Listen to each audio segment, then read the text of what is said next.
Irmãos, hoje eu quero encerrar uma série de sermões que é sobre o Espírito Santo. Eu não sei se você sabe, mas todas as pregações elas estão no YouTube da igreja.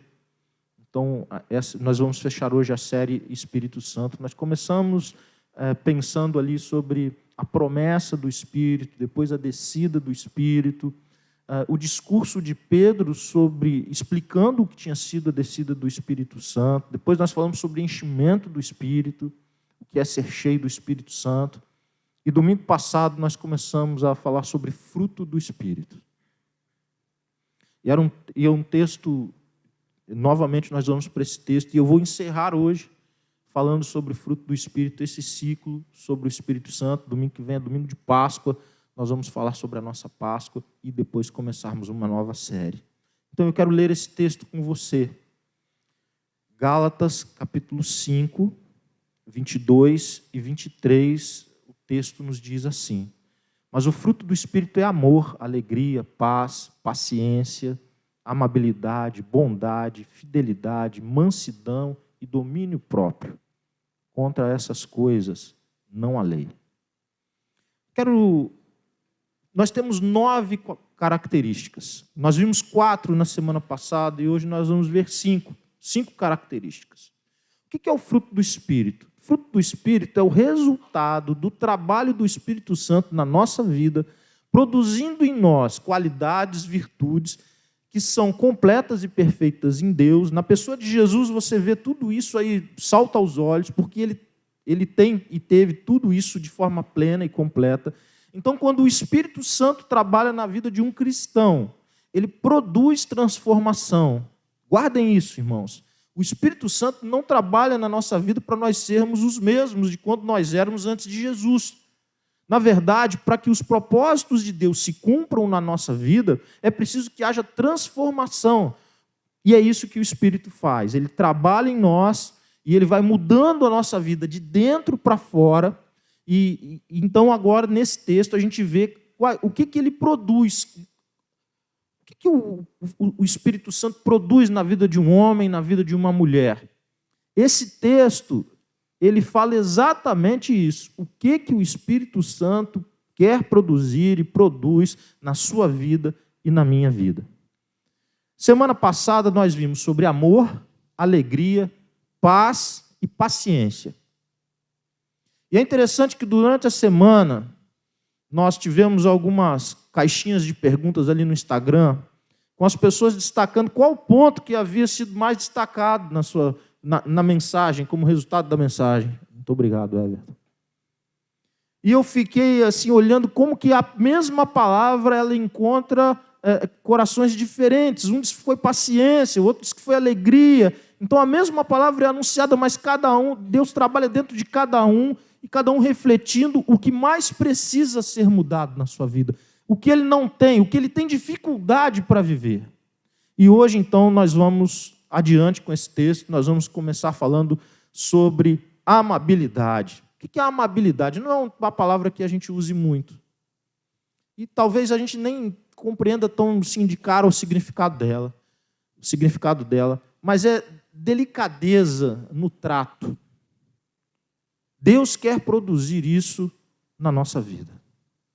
É o contrário. Às vezes, quando a gente coloca o que é contrário, nos ajuda a entender. É o contrário de grosseria. É o contrário de estupidez. É uma amabilidade, é uma facilidade, é uma qualidade no trato, na escolha das palavras, no tom de voz, no jeito como você desenvolve os relacionamentos e, sobretudo, no modo como você se comunica, especialmente nos momentos de tensão e conflito. A própria palavra de Deus nos ensina o quê? O que a palavra branda ela é capaz de fazer? Ela desvia o furor. Quando alguém enfurecido vem para cima de um cristão e ele tem uma palavra branda, o que acontece? Ele desvia o furor daquela pessoa que estava impetuosamente contra ele.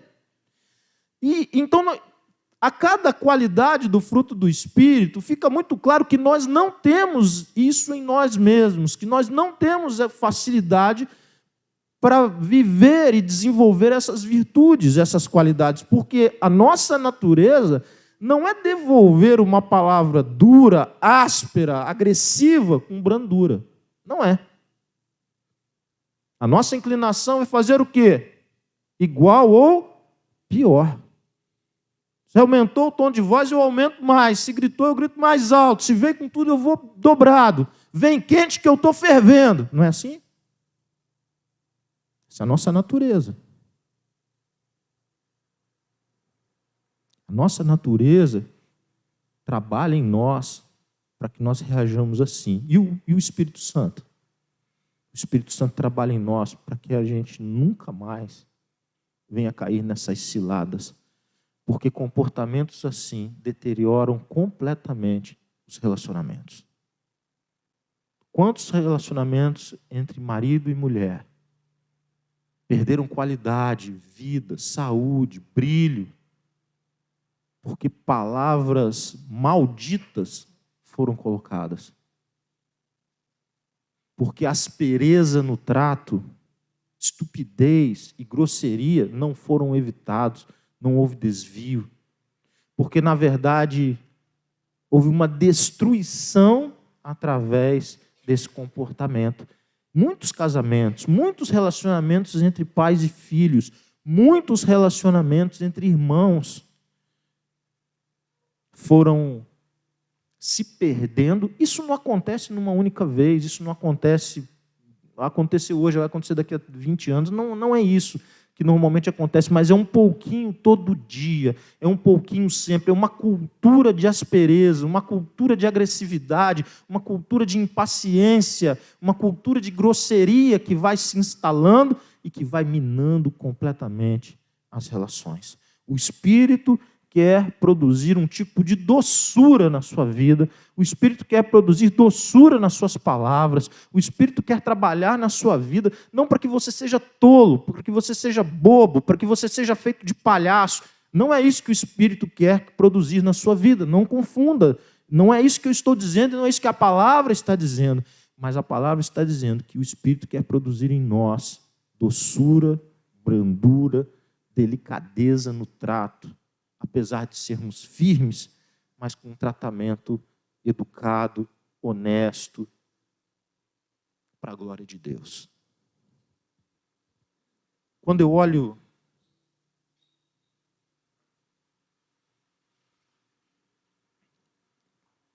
algumas Bíblias trazem benignidade, ser benigno, ser amável.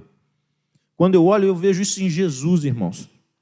Quantas vezes Jesus ouviu o que ninguém gostaria de ouvir? Foi agredido gratuitamente. Teve situações de estresse uma atrás da outra, todo dia, diante de grupo, diante dos amigos dele, diante de sua mãe, diante de seus irmãos. Quantas vezes? Mas nós vemos um Jesus firme, justo, mas amável, de bom trato. Deus quer operar isso na nossa vida, na minha casa, na sua vida e na sua casa. A segunda qualidade que eu quero destacar hoje é a bondade. E é interessante que Marcos, no Evangelho segundo São Marcos, no capítulo 10, versículo 15, diz assim: não há ninguém que seja bom, a não ser Deus.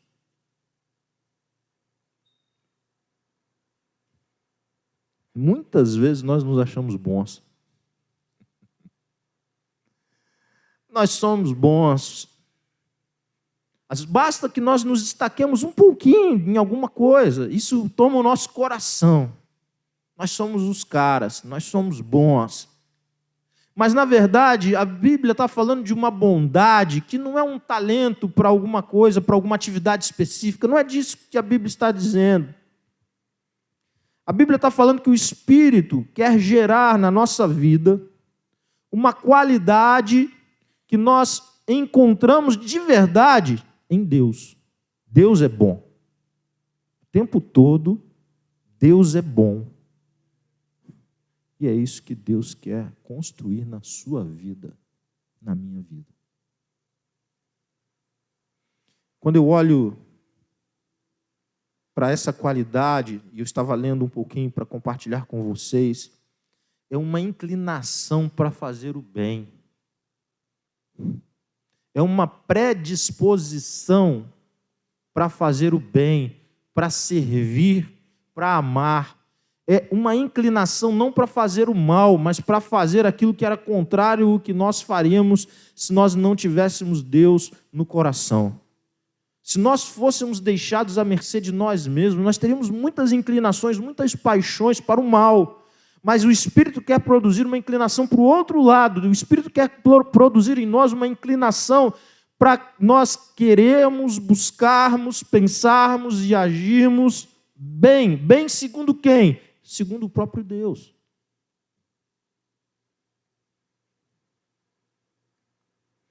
Existem outras formas que a Bíblia trata desse tema. Por exemplo, quando diz que o discípulo de Jesus, ele teria fome e sede de justiça.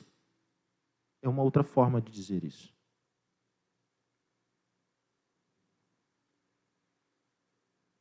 Aquilo que é justo está de mãos dadas, está de braços dados com o que é bom.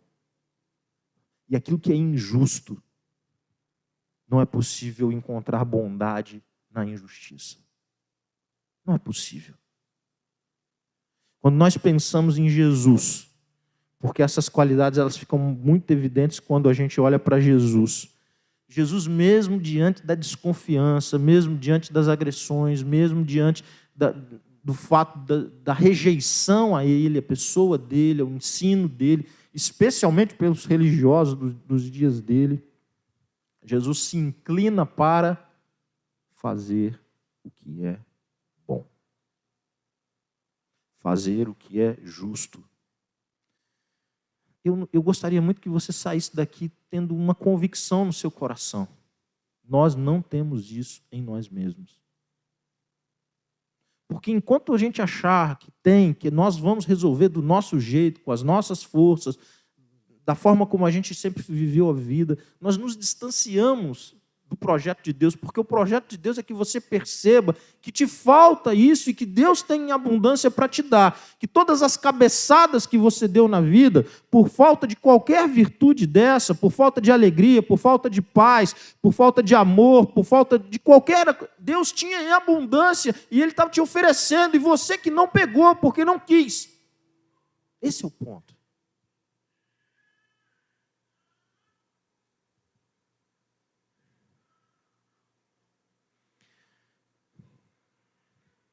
Ainda que envolva, irmãos, fazer o bem no sentido da misericórdia, da ajuda ao necessitado, da ajuda ao pobre, à viúva, é mais do que isso.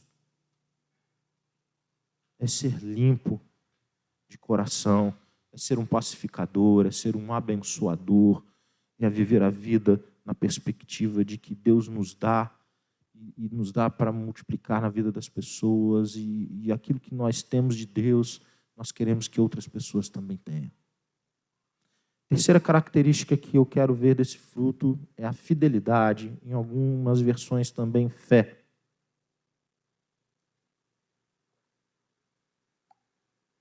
É a mesma palavra. A mesma palavra. A ideia dessa palavra aqui é lealdade. Lealdade. Fidelidade no sentido da lealdade. Que talvez, quando a gente fala de fidelidade, talvez alguém pode ser fiel, mas talvez ainda não ser leal. É uma discussão da ética a respeito disso. Mas aqui é muito claro, quando a gente olha para Deus e a Bíblia ensina que, por exemplo, o caráter de Deus não permita que Deus minta. É impossível para Deus mentir, porque Ele é a própria verdade. Deus não pode mentir. Tem coisas que até Deus não pode. Deus não pode mentir. Por quê? Por que Deus não pode isso? Porque isso nega o seu próprio caráter. Porque o caráter dele não permite que ele minta. Mas o nosso permite. Esse é o ponto.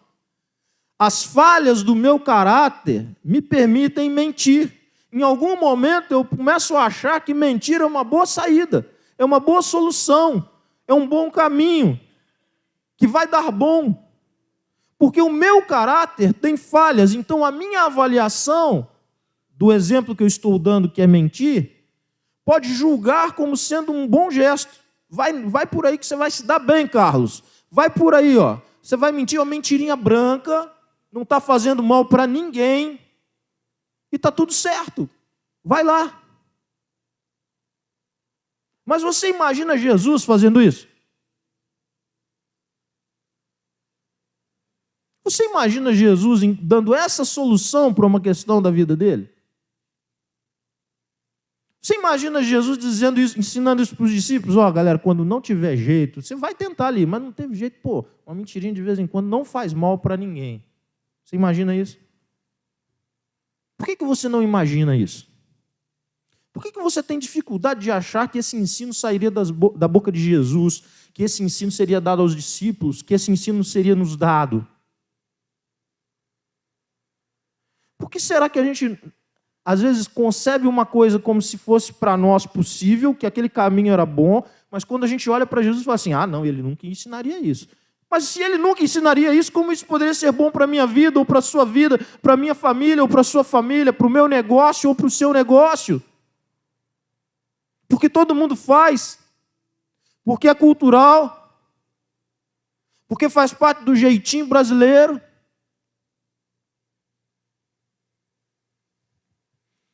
Que a Bíblia, o que o Espírito quer gerar em nós é uma fidelidade, uma lealdade a Deus como um princípio de vida.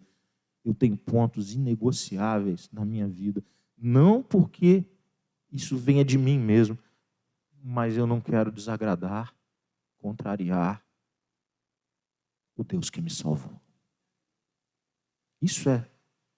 É isso que é fidelidade. Isso que o Espírito quer produzir em nós, que nós possamos ter um nível de compromisso com Deus por gratidão, por sabermos quem Ele é, que isso seja um filtro de corrupção dentro do nosso coração e dentro da nossa mente, dentro dos nossos sentimentos. Amados, a Bíblia é lotada de exemplos de pessoas que meteram os pés pelas mãos, mas é cheia de exemplos. A gente pode pegar do novo, do antigo, etc. Normalmente a gente para em Davi. Davi é meio que o ícone disso. E eu fico pensando que quando eu chegar no céu, Davi vai me dar uma bronca, irmãos. Eu penso isso. Davi vai chegar, Carlos, me aliviava em uma. Tanta gente na Bíblia pisou na bola, e você rodava e lembrava de mim. Tá de brincadeira, né? Você não falou do outro, do outro. Mas vamos para Davi. A Bíblia descreve tantos pecados e erros de Davi que poucos de nós conceberíamos que nós cometeríamos esses pecados. Você olha para os pecados de Davi e diz assim, rapaz, como é que ele foi capaz disso, meu? Eu mesmo, na minha ruindade espiritual, acho que não seria capaz disso. E quando a Bíblia descreve detalhadamente os vacilos, os pecados, os erros de Davi, a Bíblia revela algo muito importante para nós. Davi meteu os pés pelas mãos, eu meto os pés pelas mãos, você pode meter os pés pelas mãos todas as vezes que nós não colocamos guardas ao longo do caminho. O pecado segue caminhos da nossa vida. Ele segue uma trilha dentro de nós. Nós vamos tirando os guardas, nós vamos tirando a vigilância, nós vamos tirando os vigias do meio do caminho e vamos tirando e vamos. Davi não amanheceu um dia e abriu a janela do palácio e disse assim, que dia maravilhoso para eu cometer um pecado que vai ter consequências terríveis, eu vou chegar a matar um cara. Foi assim. Olha que dia lindo para eu fazer uma atrocidade com alguém hoje. Não foi desse jeito, querido. Ele estava de bobeira no palácio, o exército estava na batalha, ele não estava nem aí com aquilo, ele já estava grandão demais, ele já estava vaidoso de si mesmo, ele estava se achando, ele achava que ele podia tudo, ele achava que ele era o Deus do negócio. E aí tem uma mulher também casada, que dá bobeira, que vai tomar banho pelada lá na frente, onde o rei podia ver, e se o rei podia ver, outros podiam ver. E aí você tem uma série de imprudências, uma série de vigilâncias que foram esquecidas e que levaram a muitas derrotas. e que lhe trouxeram uma tragédia para dentro da casa dele, e que teve consequência na vida de um monte de gente por gerações. Não negligencie a sua fidelidade ao Senhor.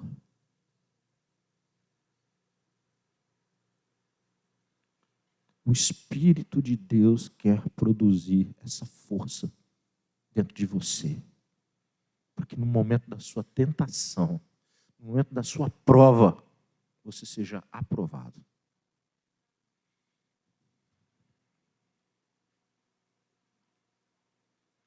Apocalipse 2:10 diz assim: não tenha medo das coisas que você vai sofrer.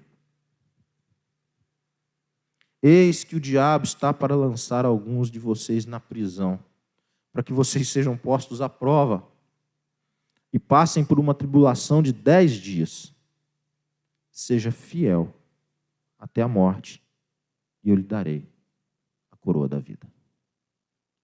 Prova, luta, coisas que a gente não queria passar, mas é que a nossa fé é testada. Essa é a hora que o Espírito quer inundar você, encher você, te capacitando a não se corromper, a permanecer firme. Você não tem isso em você mesmo. Eu não tenho, mas Deus tem em abundância, quer derramar sobre a nossa vida. Irmãos, eu me lembro de uma pessoa lá no Rio, quando eu pastoreava no Rio.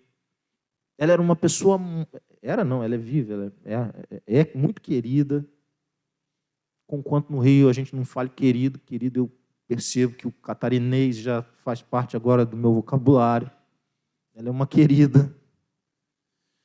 E ela frequentava, eu cheguei para pastorear a igreja, mas ela já estava lá e ajudava e tal, não sei o que, e tudo, na cozinha, o que precisava. Ela era um Gabriel de saias, irmãos, mais ou menos assim.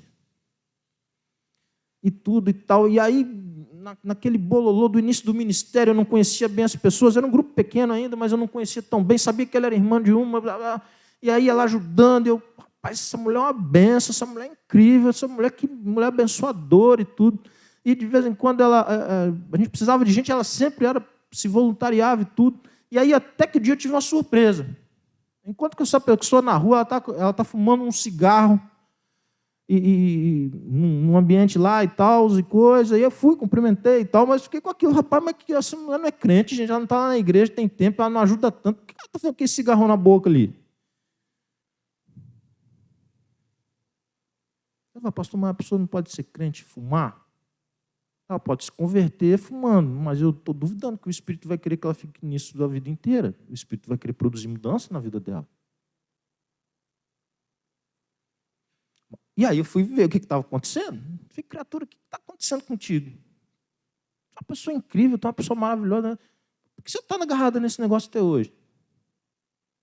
Não consigo sair, pastor. Não consigo sair. Eu amo servir, estar na igreja, eu amo a Deus, mas não consigo sair disso. Irmãos, olha que dureza. Mais forte que eu, pastor, ela falava. Não consigo. Não, tu vai conseguir. Deus tem um propósito de Deus para sua vida, não. Deus não quer que você continue nesse caminho. Eu tenho convicção do que eu estou te dizendo. Eu não tenho forças para tirar isso de ti, mas eu sei um que tem. E ele vai agir em teu favor. E aí nós começamos, irmãos, a orar.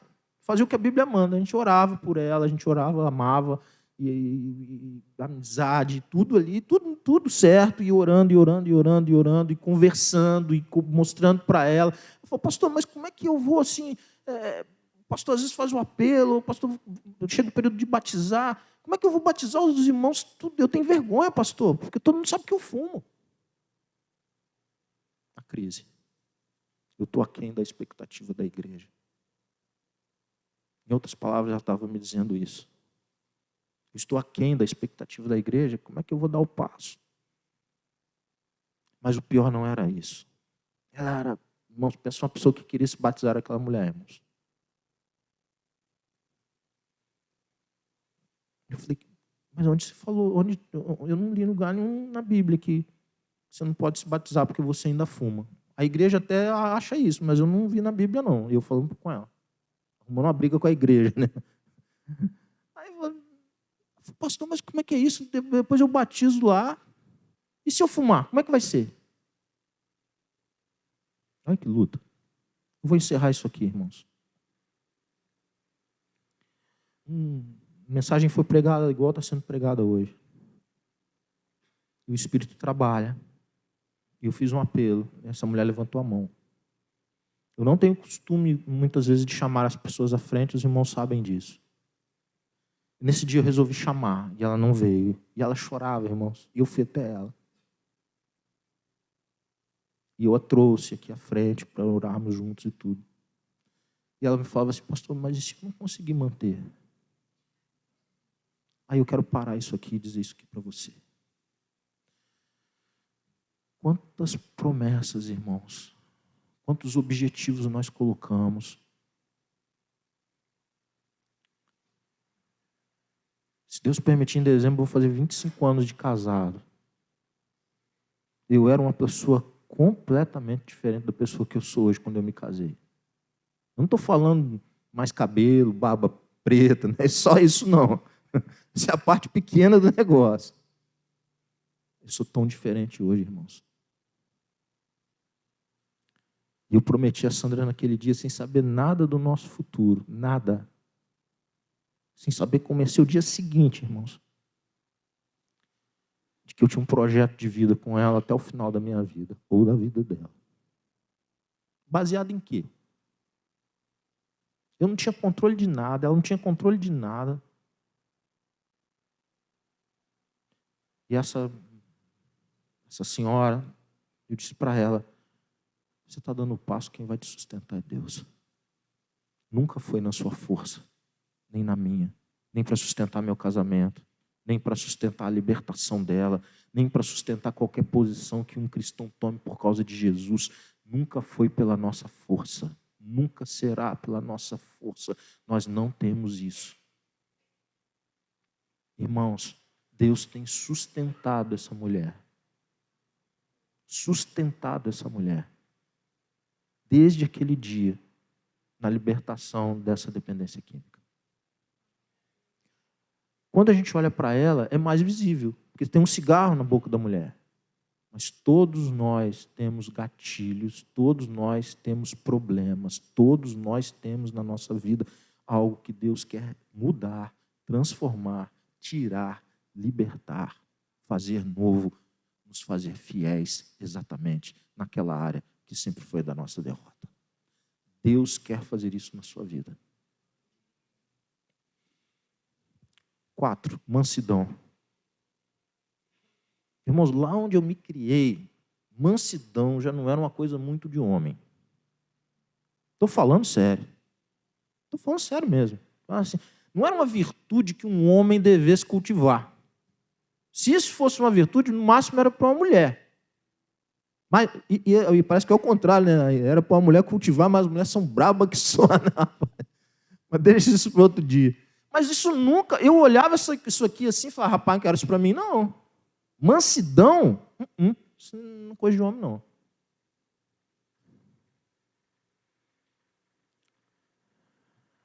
Que ignorância, né? Muita ignorância minha. É muita ignorância. Eu não me surpreendo com a minha própria ignorância, mas essa eu quase me surpreendo, irmãos. Porque, na verdade, quando eu comecei a olhar isso aqui, eu comecei a ler, e ele falou assim, todas essas qualidades aqui, o comentarista, Jesus tinha de forma plena, completa, perfeita, absoluta. Eu falei, pô, mas Jesus era macho pra caramba, rapaz. Teve um cabra macho nessa terra, foi Jesus. O cara enfrentou todo mundo, meu.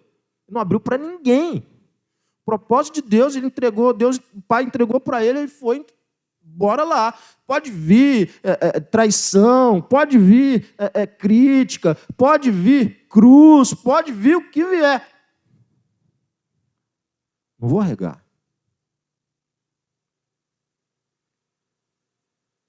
Aí eu fui tentar entender como que ao mesmo tempo Jesus era tudo isso e era manso.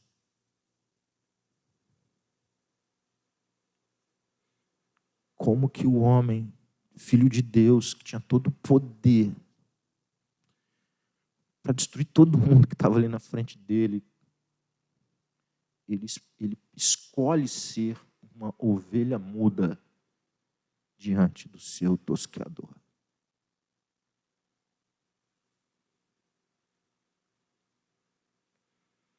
Que serenidade de alma é essa? Que paz é essa? Que ele não precisa provar o seu poder, a sua autoridade ou a sua força. Ele sabe quem ele é.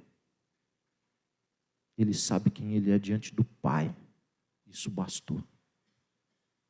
Irmãos, são muitos os exemplos que a gente poderia olhar para Jesus e falar assim, rapaz, como é que ele suportou? Ele tinha todo o poder de mudar, ele não precisava passar por isso. Hoje nós dizíamos assim, pô, mas ele não precisava passar por isso. Precisava.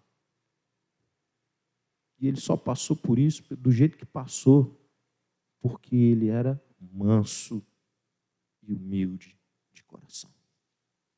Porque se não fosse, não passava. Ele ia para cima dos caras. Se não houvesse mansidão, se não houvesse temperança, se anularia o propósito que o Pai havia confiado a ele. Como nós fazemos muitas vezes, por falta de mansidão, por falta de temperança, nós anulamos, nós nos desviamos daquilo que o Pai tinha para nós. Por quê? Porque nós queremos provar algo para alguém.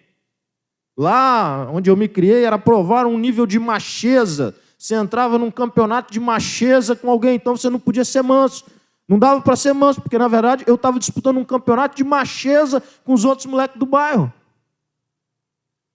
E o que isso me aproximava do propósito de Deus? Nada. Isso me distanciava do propósito de Deus. Completamente.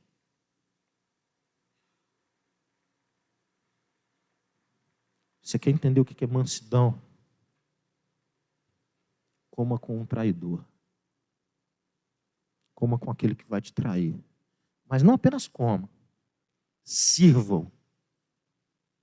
Mas não apenas sirvam. Lave seus pés. Mas não apenas lave seus pés. Avise a ele que você sabe, sem expor a identidade dele diante do grupo. Isso é mansidão. Mansidão é controle. É força.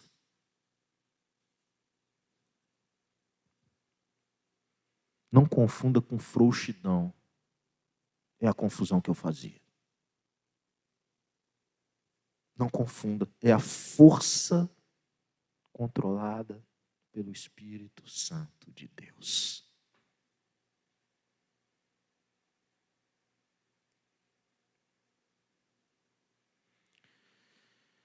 Eu já contei essa história e vou contar mais uma vez. Eu gosto dela.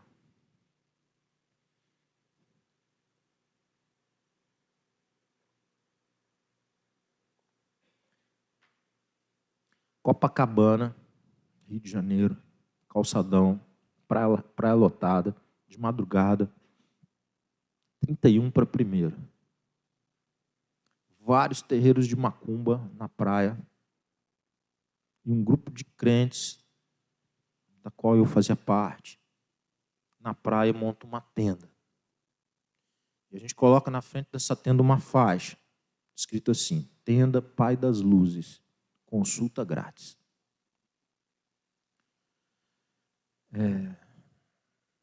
Todas as outras cobravam. Caro. As pessoas querem saber como será o futuro.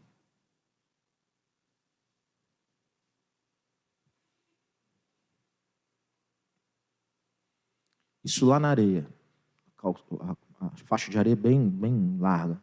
Na calçada, trailer para atender pessoas que se acidentavam, ficavam alcoolizadas, caíam, etc. E aconselhamento e teatro de rua, assim, pantomima.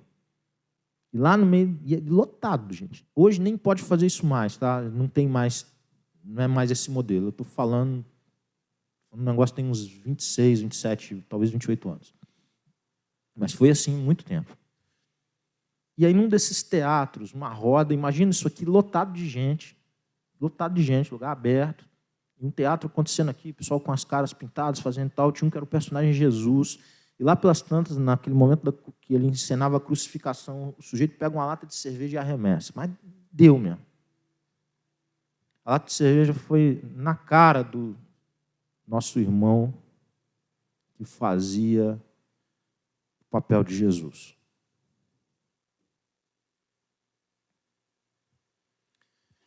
Todas as vezes que eu me lembro disso, irmãos, eu acho que eu criei isso na minha mente. Sabe o filme? Um filme, você está assistindo um filme, aí o filme está numa velocidade, aí arremessou a lata. Quando arremessa a lata, ele entra um slow motion. E aí começa a mostrar assim a reação das pessoas. E fica tudo quieto, e as luzes, e tudo, e os carros na avenida. Parece que parou tudo para ver aquilo ali, parou tudo. E eu era muito novo na fé, irmãos, aprendendo lá com pessoas mais maduras que eu. E eu falei, o que vai acontecer aqui agora? Eu fiquei atônito. Esse sujeito, irmão nosso, diz assim: ele sofreu muito mais. Ele sofreu muito pior do que isso. Foi por amor a você. Irmão, se eu não tivesse me convertido, eu já era convertido, eu me convertia de novo ali. Eu queria que fizesse um apelo para eu voltar. E eu quero de novo esse Jesus aí. Eu queria de novo. Foi um mover, irmãos. Eu não preciso nem dizer para você o que Deus fez naquele lugar, naquele momento. Foi um mover de Deus, irmão. Foi o céu na terra ali, na calçada da praia de Copacabana. O céu veio na terra ali. Porque um irmão foi manso, foi firme, mas ele foi manso. E ele honrou e glorificou com a sua mansidão a agressão que sofreu. A prova, ele saiu aprovado e Deus saiu glorificado. Última qualidade, esse mais evidente, mais fácil de nós entendermos, porque todo mundo tem espelho em casa. Domínio próprio. Domínio próprio agora não é uma relação mais com o outro. Não é uma virtude que você... vai ter consequências nas suas relações, mas é algo... É consigo mesmo agora. Agora é dentro de você. Agora é um tipo de controle da sua vida. Agora é o Espírito te capacitando, te dando instrumentos, te dando força, te dando condição de lutar contra as suas inclinações, contra os seus hábitos, contra as suas vontades, contra o seu desejo de pecar, contra tanta coisa que se move dentro de você, dentro do seu interior. Pode ser que ninguém esteja vendo, pode ser que a pessoa mais próxima não esteja percebendo, mas há algo dentro de você, há uma luta interior. Há um movimento dentro de você. E o Espírito está trabalhando para que você tenha controle, domínio daquilo que você fala, do modo como você age, dos teus sentimentos, dos teus pensamentos. É conseguir conduzir a sua vida para a obediência, para a submissão a Cristo. Quantas coisas a gente se arrepende, irmãos, por não ter tido autocontrole, não ter tido domínio próprio em momentos da nossa vida. Quantos caminhos poderiam ser caminhos melhores se nós tivéssemos condição de ter feito diferente. Mas eu quero te dizer que o trabalhar do Espírito na sua vida é para que isso aconteça, para que você tenha condição de frear, por exemplo, a sua língua. Quantos relacionamentos foram destruídos, irmãos? Por fofoca, por maledicência, por tanta pecado, porcaria que foi praticado com a língua. E a Bíblia alerta quanto a isso. Porque todos tropeçamos em muitas coisas. Se alguém não tropeça no falar, é um indivíduo perfeito, capaz de refrear também todo o corpo. Quem freia a língua, freia o corpo. Você vê como que a língua causa dano e como que é difícil. E o Espírito quer nos capacitar para isso. Portanto, se vocês comem, ou bebem, ou fazem qualquer outra coisa, façam tudo para a glória de Deus. Não se tornem motivo de tropeço, nem para judeus, nem para gentios, nem para a igreja de Deus. Quanto descontrole, muitas vezes, relacionado à bebida, relacionado à comida. Quantos descontroles? O Espírito quer nos ajudar a termos o domínio próprio, moderação no falar. Quero ler um último versículo ainda dentro desse contexto, que eu acho incrível esse versículo. Gálatas 5,13 diz assim: porque vocês, irmãos, foram chamados à liberdade, mas não usem a liberdade para dar ocasião à carne. Pelo contrário, sejam servos uns dos outros pelo amor. A liberdade não é para a gente fazer todo tipo de pecado que a gente gostaria de fazer. Porque isso é escravidão, isso não é liberdade. A liberdade que Deus quer nos dar agora é nos instrumentalizar, é nos empoderar, é nos dar condição para não fazermos aquilo que a nossa carne deseja e sermos felizes, realizados, completos, exatamente porque a gente não cedeu, porque a gente não abriu, porque nós vencemos o round. Nós vencemos pelo poder do Espírito Santo em nós. Áreas que estavam em trevas na nossa vida, que eram marcadas pela derrota. Deus nos ajudou, nos fortaleceu, nos libertou dos nossos próprios males. Finalizando, irmãos. A nossa carne, ela está morta quando a gente... Às vezes eu faço essa brincadeira, eu quero que ela ilustre. Mas, pastor, a nossa carne não está morta quando a gente recebe Jesus, a gente não nasceu espiritualmente, fala, está morta, mas ainda não está enterrada, cuidado com ela. Morreu, mas não está enterrado ainda não. Só vai ser enterrado quando a gente for para a glória. Morreu, mas não está enterrado. Você ainda convive com as suas inclinações, você convive num mundo de pecado, você convive num sistema que é contrário à vontade de Deus, que não glorifica Deus em nada, que não exalta Deus. E o que o Espírito quer fazer na sua vida? Quer te capacitar para você vencer todos esses obstáculos, para você nadar contra a correnteza, contra a cultura desse mundo. E o Espírito quer ajudar você produzindo esses frutos na sua vida, esse fruto na sua vida, com todas essas qualidades. Alguns precisam mais de um, outros precisam mais de outro, mas o que importa é que o Espírito tem todos em abundância para derramar sobre a sua vida, sobre a sua família, sobre os seus relacionamentos.